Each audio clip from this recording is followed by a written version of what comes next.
My son forgot to hang up the phone after our conversation. I heard him laughing with his wife. He's too blind to notice and too stupid to understand. These words hit me like a slap in the face.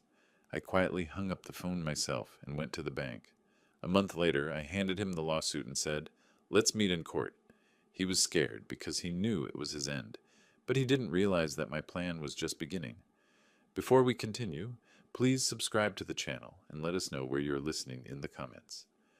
Thanks for the help, Dad. I'll pay you back next month, I promise. Patrick's voice carried that familiar strain I'd grown accustomed to over the years. Another emergency. Another bill he couldn't cover on his bartender's salary. Don't worry about it, son. Family helps family. I meant it, just like I'd meant it the dozens of times before. The phone felt warm against my ear as I leaned back in my kitchen chair, watching the late afternoon sun filter through the curtains. All right, well, I gotta go. Love you, Dad. Love you too, Patrick. I waited for the familiar click, but it never came. Instead, I heard the soft thud of the phone being set down, followed by footsteps moving away. Patrick had forgotten to hang up. I was about to end the call myself when I heard Megan's voice, sharp and curious. Did he notice the card withdrawals this time? My hand froze on the phone. Card withdrawals? Patrick's laugh echoed through the speaker, cold and mocking. He's too blind to notice that, and too dumb to figure it out, even if he did. The words hit me like a physical blow. My grip tightened on the phone until my knuckles went white. How much did you take this week? Megan's voice again, casual as discussing the weather. $3,000. Easy money. The old man's pin was pathetic to guess. Who uses their wedding date? Patrick's voice grew distant as he moved around their apartment. He's been such a sucker all these years. I felt something cold settle in my chest. My wedding date. The date I'd married Patrick's mother, Sarah. The date I'd shared with him when he was 12, telling him how it was the happiest day of my life. Quietly, carefully, I hung up the phone. My hands shook as I opened my banking app. There it was, clear as day. ATM withdrawal, $3,000. 3 days ago, another $2,500. Last week, $4,000. The pattern stretched back months, maybe longer. How had I been so blind? I scrolled through transaction after transaction, each one a knife twist. The money I'd worked 40 years to save. The nest egg I'd built by skipping vacations. Buying generic groceries. Driving the same car for 15 years. All to make sure Patrick had what he needed. College tuition after Sarah died. Help with his wedding. Down payment assistance for their apartment. I remembered sitting in my empty house after Sarah's funeral, staring at Patrick's acceptance letter to Ohio State. The tuition was $28,000 a year. I'd liquidated half my retirement account without hesitation. For Patrick's future, I'd told myself, Sarah would want this. Now I sat in that same kitchen, staring at my phone screen, watching my life's work disappear $3,000 at a time. My chest burned with something I hadn't felt in years. Not the grief that had consumed me after Sarah's death, not the loneliness of widowhood. This was pure, crystalline rage. I set the phone down and walked to the window. Across the street, my neighbor was mowing his lawn, the normal sounds of suburban evening continuing as if my world hadn't just shattered. Patrick thought I was too blind to notice, too dumb to figure it out. I stared at my reflection in the window glass. 65 years old, gray-haired, wearing the same comfortable cardigan I'd had for a decade. Maybe I did look like an easy mark. Maybe I had been one, but not anymore. I picked up the phone again, scrolling through my contacts until I found what I was looking for. Tomorrow I'd need answers. I'd need to know exactly how my son had gotten my PIN, how long this had been going on, and most importantly, how to make sure it never happened again. The plan was already forming in my mind as I sat there in the growing darkness. Patrick thought he was so clever, so much smarter than his old man. He was about to learn just how wrong he was. The morning coffee tasted bitter, but it sharpened my focus. I'd spent the night planning, and now I needed information. Changing my PIN immediately would tip Patrick off that I knew about the thefts, and I wasn't ready for that confrontation yet. First, I needed to understand exactly how he'd figured out my code. I dressed carefully, choosing clothes that would help me blend in at my destination. The Lucky Strike Tavern sat in downtown Columbus, a dimly lit establishment where Patrick's best friend Brendan worked behind the bar. If anyone knew the details of Patrick's scheme, it would be him. The drive took 20 minutes through familiar streets. I'd lived in this city my entire adult life, raised Patrick here, buried Sarah in Green Lawn Cemetery, just 10 miles from where I now parked. The irony wasn't lost on me that I was about to use those same familiar places to investigate my own son. The tavern's neon sign flickered like a faulty heartbeat. Inside, the air hung thick with the smell of fried food and stale beer. It was barely noon, but a handful of regulars already occupied stools at the long wooden bar. I chose a spot at the far end, away from the others. Brendan looked up from washing glasses, his face brightening with recognition. "Mr. White, haven't seen you in here for ages. How are you doing?" "Getting by, Brendan. Just thought I'd stop in for a quick drink." I settled onto the stool, making myself comfortable. "Bourbon neat," he poured with practiced efficiency, the amber liquid catching the light from the mirror behind the bar.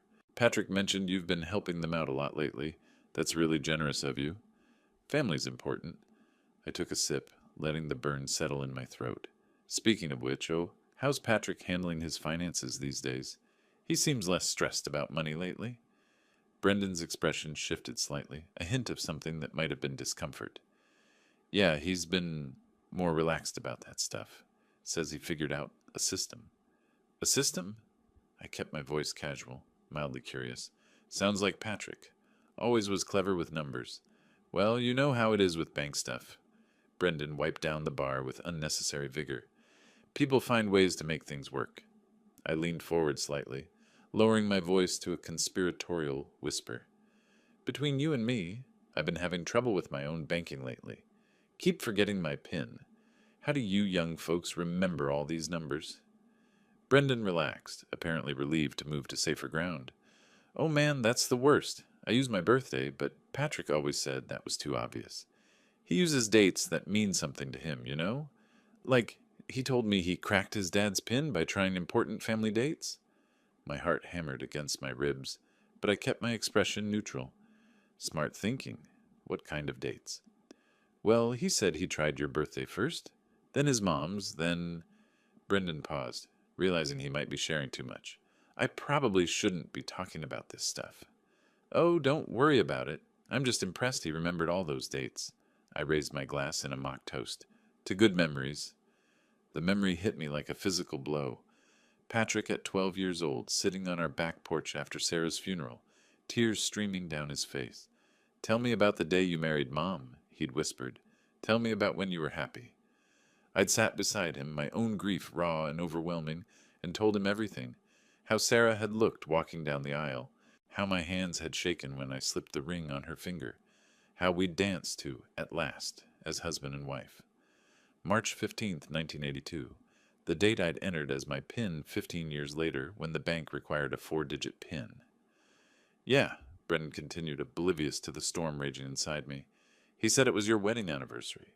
Pretty romantic that you still use that as your PIN after all these years." I finished my bourbon in one burning gulp. "Well, you know what they say about old habits." I placed a 20 on the bar. "Keep the change, Brendan, and maybe let's keep this conversation between us. Patrick might be embarrassed that he's been talking about family finances." "Of course, Mr. White. No problem at all."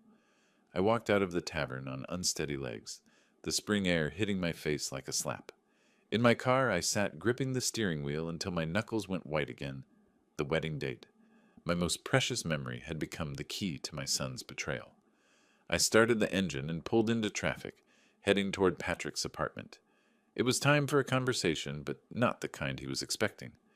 As I drove through the familiar streets, I found myself rehearsing the words I'd say when I knocked on his door.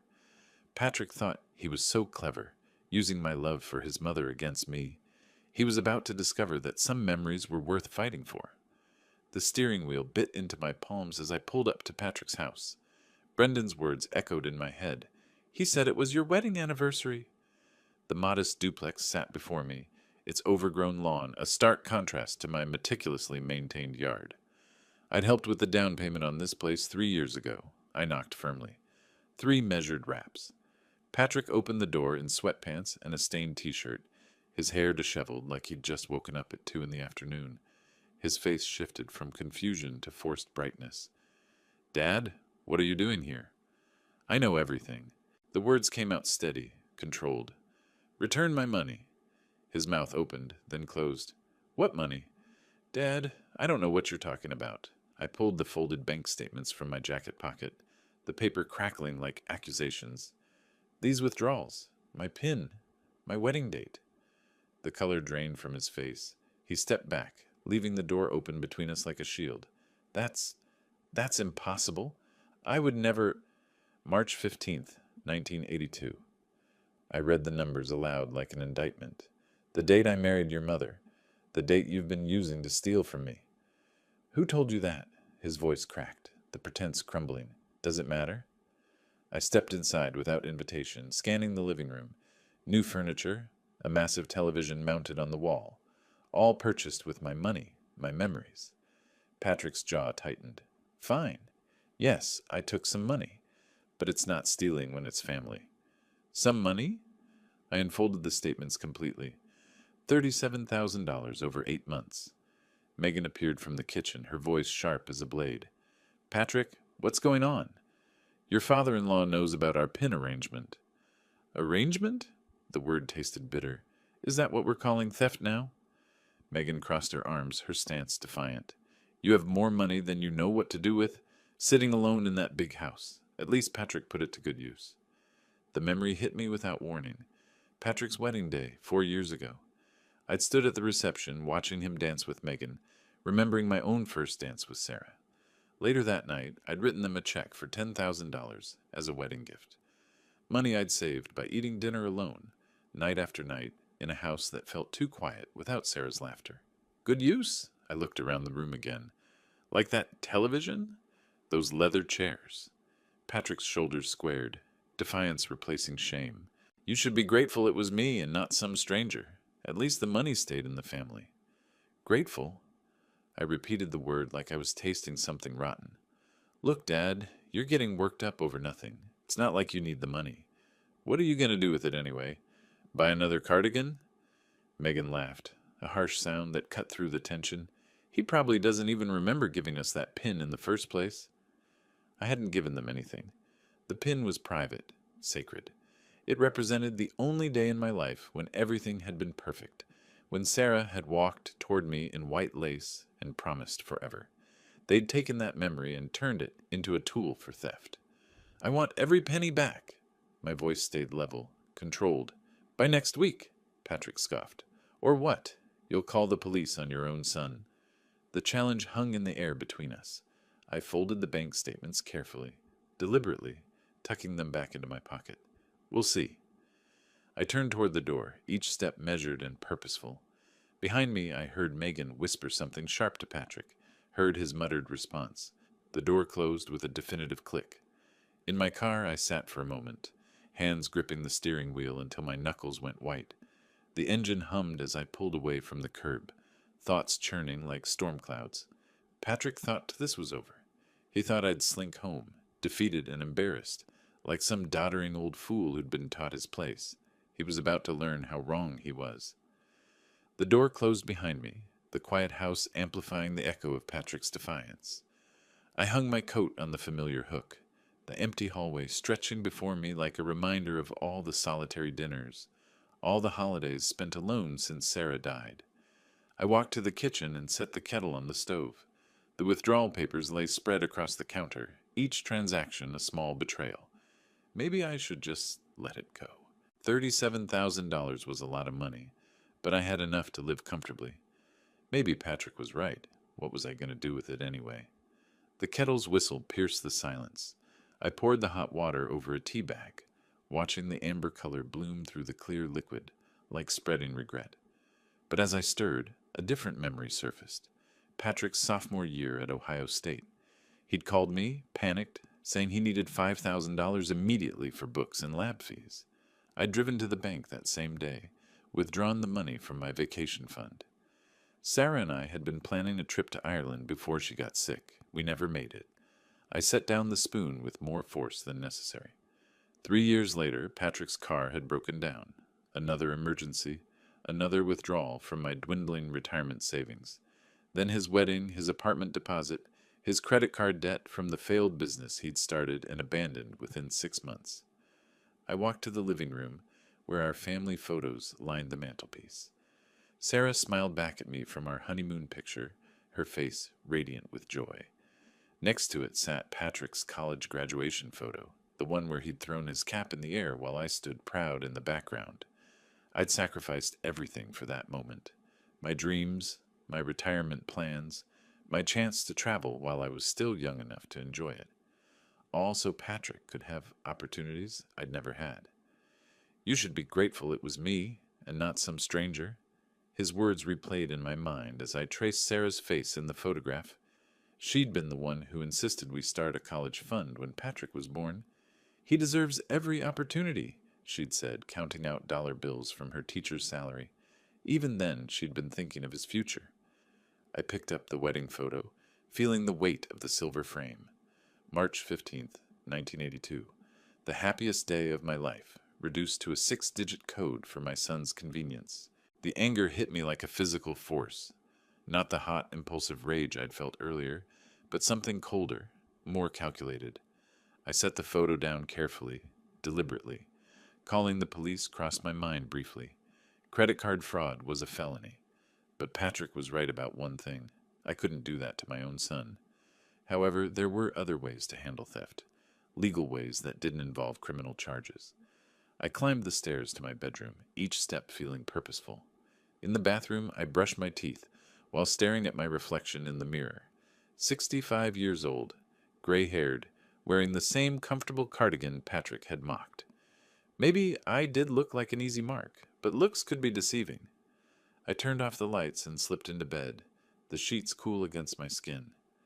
Outside, the neighborhood settled into its evening quiet. Normal families finishing normal dinners, normal conversations about normal problems. My problems were far from normal now.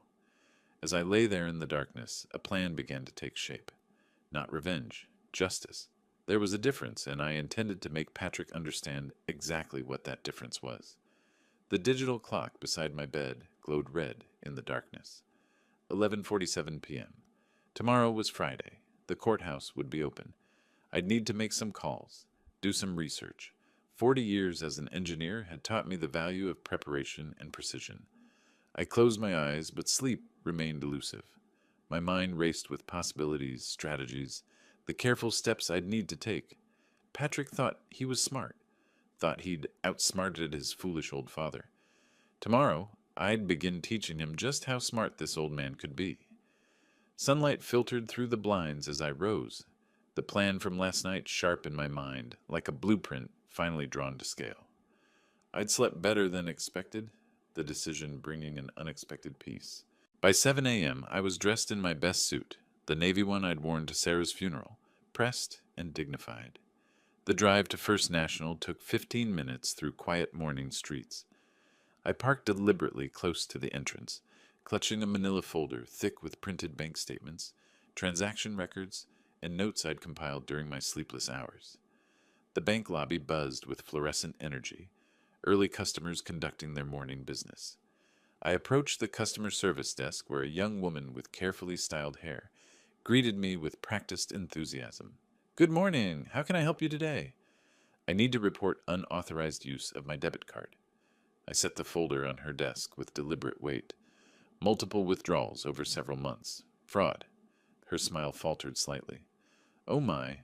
Let me get our security manager for you right away." Within minutes, I sat across from Michael Harrison, a middle-aged man whose tie was slightly askew, despite the early hour. He opened my folder, his expression growing more serious with each page. "Mr. White, these are substantial amounts. You're saying you didn't authorize any of these ATM withdrawals?" "Not a single one." I leaned forward. "Someone has been using my PIN for months. I have reason to believe it's a family member." His pen hovered over a yellow legal pad. "A family member?" "My son has access to my personal information. He knows significant dates in my life." I pointed to the withdrawal pattern. "Notice the amounts never exceed $5,000, staying under reporting thresholds." Harrison nodded grimly. "That's unfortunately common in family fraud cases. We'll need to start an investigation immediately." The memory surfaced without warning. Patrick at 16 asking to borrow my car. I'd handed him the keys along with my wallet, trusting him completely to get gas and return home safely. He'd been responsible then, careful with my trust. "What's your process?" I asked. "We'll pull the security footage from the ATMs used, cross-reference with the timestamps on your statements. If we can identify the person making the withdrawals." He paused delicately. "Will you press charges if it's confirmed to be your son?" The question hung between us like a challenge. "I want my money returned." How that happens depends on how cooperative he chooses to be. Over the next 3 days, I maintained my usual routines while the bank conducted their investigation. I mowed the lawn with mechanical precision, reorganized my workshop, cleaned the gutters that didn't need cleaning. But beneath the ordinary tasks, anticipation hummed, like electricity through power lines. On Wednesday afternoon, Harrison called. "Mr. White, we've reviewed the ATM footage. The person making the withdrawals matches the description you provided of your son. We've contacted him directly to discuss the matter." And he initially denied any wrongdoing, but when presented with the video evidence, Harrison cleared his throat. He became quite agitated, said this was a family matter and the bank had no business interfering. I gripped the phone tighter. "What's your next step?" "We're required to give him an opportunity to explain or make restitution before pursuing formal charges. But Mr. White, I should warn you, he seemed very upset about our involvement." After hanging up, I sat in my kitchen staring at my reflection in the dark window. The bank had done exactly what I'd hoped. Now Patrick knew his theft had been discovered through official channels, not just his father's suspicions. I spent the evening reviewing my notes, anticipating his response. Patrick had always been impulsive when cornered, quick to lash out rather than accept responsibility. Sarah used to call it his cornered cat behavior, all claws and fury when trapped. As I set down my evening coffee, my phone vibrated insistently on the counter. The screen illuminated with a name I'd been expecting but dreading. Patrick. The device continued its urgent buzzing, demanding attention like an accusation that refused to be ignored. I stared at it for 3 full rings, knowing that whatever came next would determine the course of everything that followed. The insistent ring pulled me from my chair, the screen confirming what I'd dreaded. I took a measured breath before answering, my voice steady despite the storm I knew was coming. "Hello, Patrick." "What the hell did you do?" His voice exploded through the speaker, raw with fury. "The bank called me. They're accusing me of fraud." I reported unauthorized withdrawals from my account. The bank is doing their job. "Unauthorized? I'm your son. This is family money." I remained silent, letting his words hang in the air like smoke from a dying fire. "Dad, are you there? Say something." "I'm listening." The phone rustled, voices whispering urgently in the background. Then Megan's voice cut through, sharp as broken glass. "Mr. White? This is disgusting behavior. Is this how you show love for your family?" Megan: "No, let me talk." Her voice carried that particular edge she used when she wanted to wound. "Patrick has given you everything, his time, his attention, his respect, and this is how you repay him? By humiliating him with bank investigators?" I'd heard this tone before, last Christmas, when I'd bought Patrick a modest gift instead of the expensive watch he'd hinted about for months. The same wounded indignation, the same twisted logic that made my restraint into cruelty. "I want my money returned," Patrick's voice returned, breathless with rage. "Your money? Dad, you're going to die someday. And who do you think gets everything anyway? I was just getting an advance." "An advance requires permission." "Permission?" He laughed, bitter and harsh. "You want permission? Fine. Here's some permission for you. Stop this investigation, or you're going to regret it." The threat settled between us like ice on water. Regret it how, exactly? "You think you're so smart sitting in that big house all alone. But you need us more than we need you, old man. How often do we visit? How often do we call just to check on you?" Megan's voice chimed in again, syrupy with false concern. "We're all the family you have left, Mr. White. Do you really want to throw that away over money? What would Sarah think?" The mention of my wife's name hit like a physical blow. I closed my eyes, remembering Sarah's gentle voice telling Patrick bedtime stories, her patient hands teaching him to tie his shoes. Sarah would want honesty between family members. "Honesty?" Patrick's voice cracked with disbelief. You want honesty? Here's honest. You're a lonely old man who buys his family's attention with money, and now you're angry because someone finally called you on it. I moved to the window, looking out at the quiet street where normal families lived, normal lives without these conversations. The bank will complete their investigation regardless of what I say now. The process has started. Then stop it. Call them back. I can't do that, Patrick. Can't or won't. Won't. Silence stretched between us, filled with breathing and distant traffic sounds from his end of the line. Fine.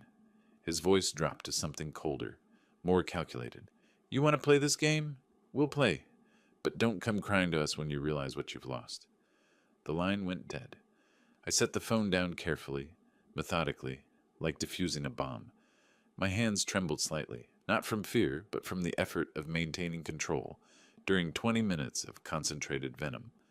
I walked to my desk and pulled out a legal pad, writing down everything I could remember from the conversation. Patrick's threats, Megan's manipulations, their exact words about regret and consequences. If this escalated further, I wanted documentation. The memory surfaced as I wrote, Patrick, at 25, calling me at midnight from a police station. Drunk driving, he'd said, but it was just a misunderstanding. Could I post bail? The officer who'd arrested him had been wrong, he insisted. Everyone was wrong except Patrick. I'd paid the bail, hired a lawyer, watched him walk away without a word of gratitude. Now, 15 years later, the pattern remained unchanged. Everyone was wrong except Patrick. I finished my notes and filed them carefully in the manila folder. Outside, the neighborhood settled into its evening rhythm, but I found myself glancing frequently toward the window. Patrick's threats had been vague but pointed. I'd learned long ago that cornered animals were unpredictable. As I prepared for bed, a distant siren wailed somewhere in the night, growing closer before fading into silence. The sound made me pause at my bedroom window, scanning the empty street below. Everything appeared normal, but something in the darkness felt different, changed. Those 2 days passed in watchful routine. Errands at the grocery store, emails to old colleagues, morning walks around the neighborhood. But beneath the ordinary activities, I felt like prey waiting for the predator to strike. On Thursday morning, the knock shattered the calm. Sharp, authoritative raps that echoed through my quiet house like gunshots. I peered through the living room curtains and saw 2 police cruisers parked in my driveway, their red and blue lights painting my white garage door in alternating colors. 3 officers stood on my porch, one holding an official-looking document. I opened the door with steady hands. Mr. Roger White. That's me. The lead officer, a woman in her 40s with steel-gray eyes, unfolded a paper with practiced precision. We have a search warrant for these premises based on an anonymous tip regarding illegal weapon storage. The words hit me like cold water. Weapons? Officer, I've never owned a gun in my life. There's been some mistake. We'll need to conduct a thorough search to verify that, sir. May we come in?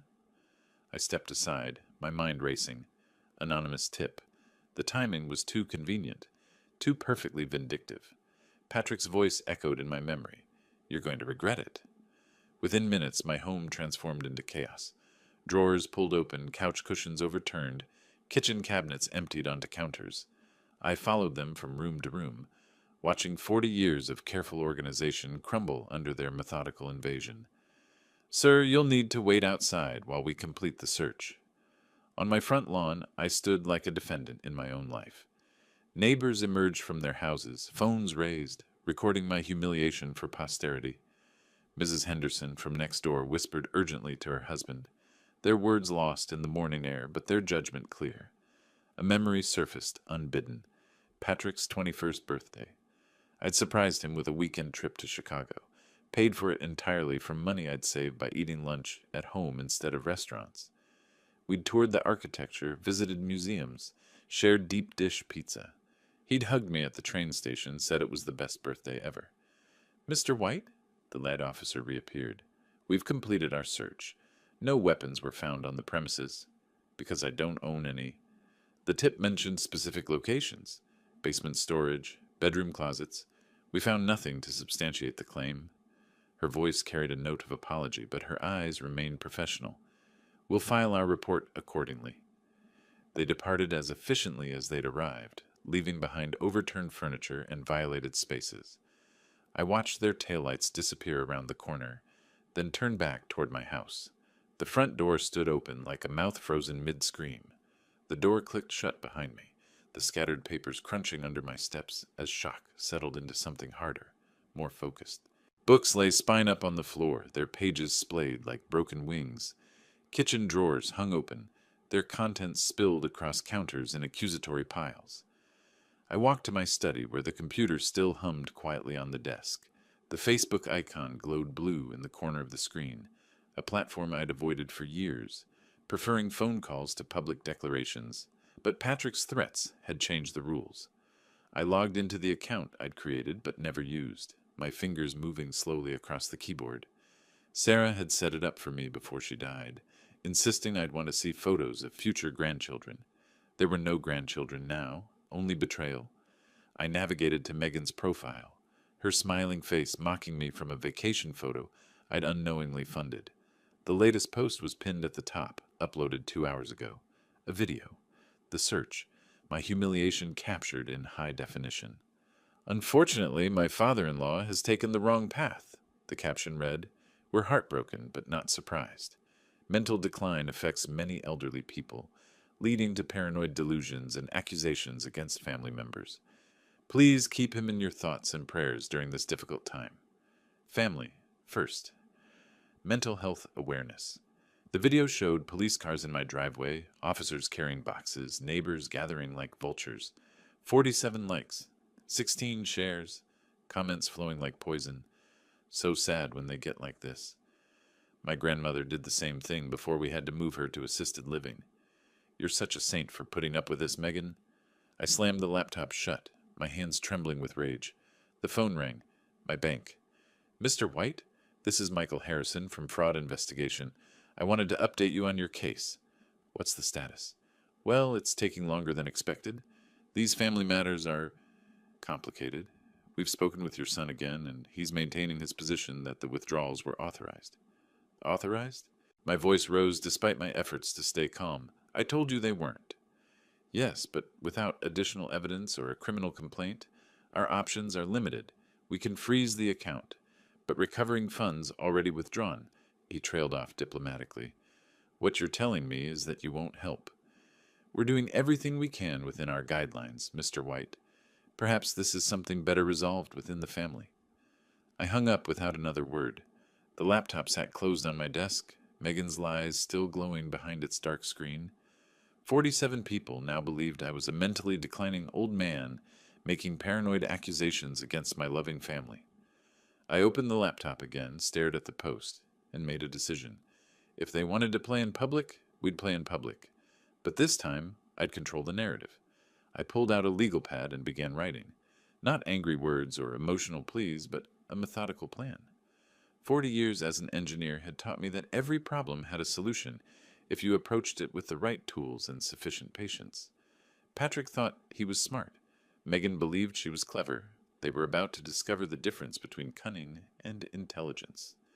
The screen dimmed as I pushed back from the desk, but an idea sparked. Time to turn the tables quietly. I'd spent my career solving complex problems by breaking them into manageable components, and this situation was no different. Patrick and Megan had declared war using lies and manipulation. I would respond with truth and evidence. First step, documentation.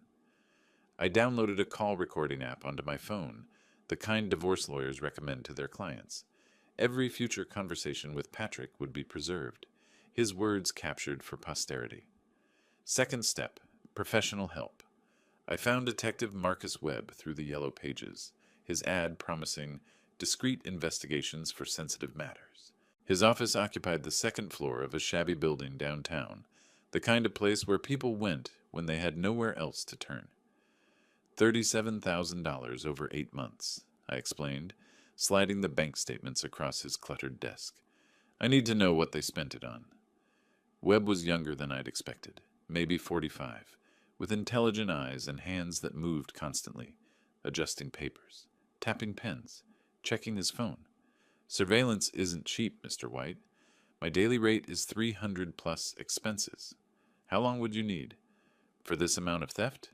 2 weeks should give us a clear picture of their lifestyle. The memory surfaced as I wrote the check. Designing the water treatment facility in 1987, the mayor asking if we could cut corners to save money. Good engineering isn't cheap, I'd told him, but it's cheaper than fixing bad engineering later. The same principle applied now. Within a week, Webb delivered his first report. Patrick and Megan's spending painted a picture of casual extravagance. Designer clothing, expensive restaurants, weekend trips to luxury resorts. The photos showed them laughing over champagne at establishments I'd never heard of, wearing watches that cost more than most people's cars. My money had funded their performance of prosperity. But Webb's most interesting discovery wasn't photographic, it was technological. Your son's been bragging about his inheritance advance on social media, he explained, showing me screenshots from Patrick's Instagram, posted this last week. The image showed Patrick raising a glass in a toast, the caption reading, "To family money, well spent. Some people know how to enjoy life." Living my best life, family wealth. I stared at the screen, my jaw clenching. He wasn't just stealing from me, he was mocking me publicly while doing it. Third step, the trap. I created a fake email account and sent myself a fabricated bank alert about suspicious activity on my account. Then I called Patrick, my phone quietly recording every word. "Dad, what's wrong? You sound upset." "I just got an alert from the bank. They're flagging unusual withdrawal patterns on my account." Silence. Then, "What kind of patterns?" "Large amounts, always just under $5,000. They want me to come in tomorrow to review the security footage." "Security footage?" His voice cracked slightly. "From the ATMs. They can see who's been using my card." More silence. When he spoke again, his voice carried a note of panic I'd never heard before. "Dad, maybe you should wait. Don't go to the bank tomorrow. Let me call you back." The line went dead. I set the phone down and smiled for the first time in weeks. My engineering days had taught me that pressure reveals structural weaknesses. Patrick had just shown me his. But my plan was just beginning. Webb had given me evidence of their extravagance. My recordings would capture their admissions, and the fake email had confirmed their guilt through panic. Now came the most important component, legal action. I picked up the phone and dialed the number I'd found online earlier that day. "Thompson and Associates. How may I help you?" "I'd like to schedule a consultation. I need to sue my son." The stack of photos aligned neatly in my folder, each image a piece of evidence in the case I was building. Webb's surveillance had been thorough. Patrick and Megan dining at restaurants that charged more for wine than I spent on groceries in a month, shopping at boutiques where a single handbag cost more than my monthly utilities. The law office of Thompson and Associates occupied a renovated Victorian house near downtown, its brass nameplate polished to mirror brightness. Attorney Sarah Thompson was younger than I'd expected, maybe 35, but her questions were sharp and focused. "Mr. White, you're certain about proceeding with this? Suing family members creates permanent damage to relationships." The damage was created when my son decided to steal from me. She reviewed my evidence methodically, bank statements, Webb's photographs, the recorded phone conversations where Patrick's guilt leaked through his panic. "This is actually quite strong. The recordings are admissible since you were a party to the conversations, and the financial evidence is clear. What are we looking at for damages?" "Theft of $37,000 plus interest, court costs, and potentially punitive damages for the systematic nature of the fraud." Her pen scratched across legal forms, each stroke sealing my path forward. "I'll file this afternoon." The courthouse clerk stamped my documents with satisfying authority, the official seal marking my transformation from victim to plaintiff. Case number CV 2024-1847, Roger White versus Patrick White and Megan White. I was heading home when my phone rang. "Patrick." I activated the recording app before answering. "Dad, we need to talk. Can you drop this bank thing? We can work something out." "Work what out exactly?" "Look, maybe I did borrow some money without asking, but families don't sue each other over misunderstandings." "Borrowing requires permission, Patrick. Taking without permission is theft." Megan's voice cut through the background. "Tell him we'll pay him back. Slowly, but we'll pay." How slowly? I asked. Maybe $50 a month? 100? We're not rich, Dad. I thought of the photos Webb had taken yesterday. Patrick signing the check at a steakhouse that charged $60 for ribeye. You'll be hearing from my attorney. Your attorney? His voice pitched higher. Dad, you can't be serious about this. I'm your son. And I was your father. Neither fact prevented the theft. We'll fight this. We'll tell everyone you're having mental problems. The police search proves... I hung up, my fingers steady on the end call button. The irony wasn't lost on me. Years ago, when Patrick was 12, he'd been caught stealing candy from a corner store. I'd marched him back to apologize and pay double the candy's value. Taking what isn't yours is wrong, I told him, no matter what excuse you use. He'd learned the lesson then. Apparently, he'd forgotten it since. That evening, I sat in my study reviewing the legal papers Sarah Thompson had prepared. The complaint laid out the facts in cold, precise language. Systematic theft, abuse of trust, fraudulent use of financial information. Reading it felt like watching my family's destruction narrated by a stranger. But some destructions were necessary. Like demolishing a building with structural damage. You cleared the bad foundation before constructing something better. My phone buzzed with a text message from an unknown number. This is just the beginning, old man. You have no idea what you've started. I forwarded the text to Thompson with a note. Additional evidence of intimidation. Then I poured myself a glass of the wine Sarah and I had been saving for a special occasion. It had been aging in our basement for 15 years, waiting for the right moment. Tonight felt right. Justice, it turned out, was worth celebrating. That month flew in a blur of rehearsals and legal reviews, meetings with Thompson, practice sessions for testimony, evidence organization, until finally stepping into the echoing courthouse hall. The weight of my carefully compiled evidence anchored me with quiet confidence. The courtroom was smaller than I had imagined from television shows, more like a conference room with elevated seating and formal furniture. Patrick and Megan sat at the defendant's table with their court-appointed attorney, a young man who looked overwhelmed by the evidence stacked against his clients. Judge Patricia Reeves called the session to order with a sharp crack of her gavel. This is a civil case of alleged theft and fraud. Mr. White, you may present your evidence. Thompson stood, her voice clear and professional. Your Honor, we'll demonstrate systematic theft totaling $37,000, accomplished through unauthorized use of the plaintiff's personal identification number. The first exhibit was the bank statements, each withdrawal highlighted in yellow marker. As Thompson read the amounts aloud, I watched Patrick's face grow paler with each number. March 3rd, $3,000. March 10th, $2,500. March 17th, $4,000. The list continued for several minutes, a drumbeat of betrayal measured in dollars and dates. Then came Webb's photographs. Patrick and Megan at expensive restaurants, shopping at luxury stores. Patrick wearing a watch that cost more than my car payment. The images projected onto a screen for the judge to examine. These photos were taken during the period of alleged theft, Thompson explained. Note, the defendant's lifestyle appears inconsistent with his reported income as a part-time bartender.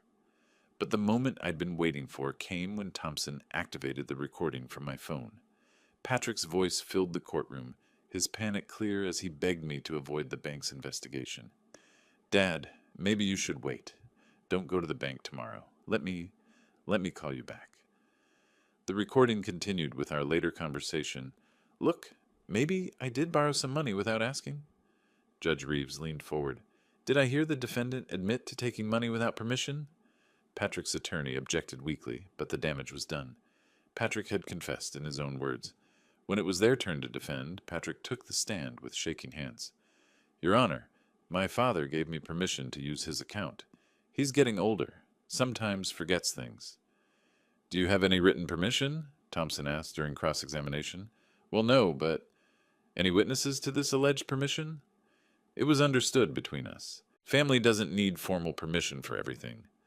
Thompson pulled out the social media screenshots Webb had collected. Is this your Instagram post, Mr. White? Patrick's face went white as his own words appeared on the screen. To family money, well spent. Some people know how to enjoy life. Does this sound like someone who believed he had permission to use his father's money? That was just joking around. Megan's testimony was even worse. She cried on cue, claiming they'd only taken money for necessities, while photos of their luxury purchases glowed on the courtroom screen behind her. Groceries cost $1,800 at a steakhouse? Thompson asked dryly. The memory hit me as I watched them squirm. The morning I'd overheard Patrick's laughter through the forgotten phone call. He's too blind to notice that, and too dumb to figure it out. The arrogance in his voice, the casual dismissal of my intelligence. Now he sat in a witness chair, stumbling over lies, while evidence of his theft surrounded him like prison walls. Judge Reeves deliberated for less than 10 minutes. I find the evidence overwhelming. The defendants systematically stole from the plaintiff, using personal information obtained through family trust. The theft totaled $37,000 over 8 months, accomplished through deliberate deception. The gavel's strike echoed through the courtroom like thunder. Judgment for the plaintiff in the amount of $37,000 in restitution, plus court costs, attorney fees, and a penalty of $10,000 for the systematic nature of the fraud. Total judgment, $52,000. I sat perfectly still, letting the victory settle into my bones like warmth from a long-awaited fire. Patrick and Megan stared at the judge in shock, their faces pale as hospital sheets. $52,000 they didn't have. Judgment they couldn't escape. As we filed out of the courtroom, Patrick caught my arm. "Dad, please. We can't pay this. You're destroying us." I looked into his eyes, my son's eyes, Sarah's eyes, and saw nothing but the frightened calculation of someone whose schemes had finally collapsed. "You destroyed yourselves," I said quietly. "I just provided the evidence." Outside the courthouse, Thompson shook my hand with genuine satisfaction. "Congratulations, Mr. White. Now comes the fun part, collecting what they owe you." I walked to my car with the judgment papers in my briefcase, feeling lighter than I had in months. The spring air carried the scent of flowering trees, and for the first time since that terrible phone call, I could imagine a future without the bitter taste of betrayal. The enforcement notice arrived within a week, its official letterhead announcing the beginning of Patrick and Megan's financial reckoning. My attorney had explained the process: wage garnishment, asset seizure, bank account freezes, the legal machinery that turns court judgments into recovered money. I watched their unraveling from a careful distance. First came Patrick's car. I drove past their apartment complex and saw it parked on the street, with a for sale sign taped to the windshield, its red letters fading like their excuses. The BMW he'd bought with my stolen money, now priced desperately low for quick sale. 2 days later, Webb called with an update. They're liquidating everything they can. Estate sale this weekend. Furniture, electronics, jewelry. Word is they're behind on rent and facing eviction. How much have they raised? Maybe $8,000 so far. They've got a long way to go. The social media posts had stopped completely. Megan's Instagram, once filled with restaurant photos and vacation boasts, now sat silent. Their last public performance had been their courtroom defeat. I received my first payment on a Tuesday, a check for $1,500, drawn on Patrick's checking account with court-ordered payment, written in the memo line. My bank teller processed it without comment, but I caught her glance at the notation. The irony was perfect. Money flowing back to me through the same bank where Patrick had convinced them I was too senile to notice systematic theft. That afternoon, my phone rang. Megan. I almost didn't answer, but curiosity won. "Mr. White, please, can we talk? We know we made mistakes, but $52,000 will ruin us. Patrick lost his job because his boss found out about the lawsuit. I'm pregnant. Please." Her voice carried genuine desperation now, stripped of the manipulation I'd grown accustomed to. "Megan, you had months to return what you stole. You chose threats and humiliation instead. But the baby, your grandchild." The words hung between us like bait on a hook. She was trying the same emotional manipulation that had worked for years, assuming I'd sacrificed my dignity for the promise of family peace. Any child deserves parents who understand the difference between right and wrong. Maybe this experience will teach you both that lesson. I hung up and sat quietly in my kitchen, remembering the morning I'd discovered their theft, the shock of betrayal, the humiliation of being called too blind and too dumb to notice my own money disappearing. Now, Patrick worked construction for half his bartender wages, his fancy watch sold to a pawn shop. Megan had moved back with her mother, their apartment lost to missed rent payments. The courthouse judgment had stripped away their stolen prosperity, revealing the emptiness underneath. By summer's end, they'd managed to pay back $23,000 through liquidated assets and garnished wages. The remaining $29,000 would take years to collect, assuming they both stayed employed. I deposited their latest payment, a money order for $800, and drove home through neighborhoods where normal families lived normal lives without these complications. In my driveway, I sat for a moment, looking at the house Sarah and I had built together. 40 years of marriage, 35 years of raising Patrick, 15 years of widowhood. The phone call that started this journey felt like something from another lifetime. But the silence was different now. Not the hollow echo of loneliness, but the satisfied quiet of problems solved and accounts balanced. I walked inside and pulled out my checkbook to update the register. $52,000 awarded, $23,000 collected, $29,000 still owed. The mathematics of justice calculated in dollars and consequences. Sarah's picture smiled at me from the mantelpiece, her face frozen in wedding day joy. I'd honored her memory by refusing to accept theft disguised as family loyalty. She would have approved of the fight, even if she might have grieved the necessity. Outside my window, the neighborhood settled into its evening routine. Normal problems, normal solutions, normal families without these complications. Inside my house, the silence felt like victory. If you liked this story, please like this video, subscribe to the channel, and share your impressions of this story in the comments. To listen to the next story, click on the box on the left. Thank you for watching.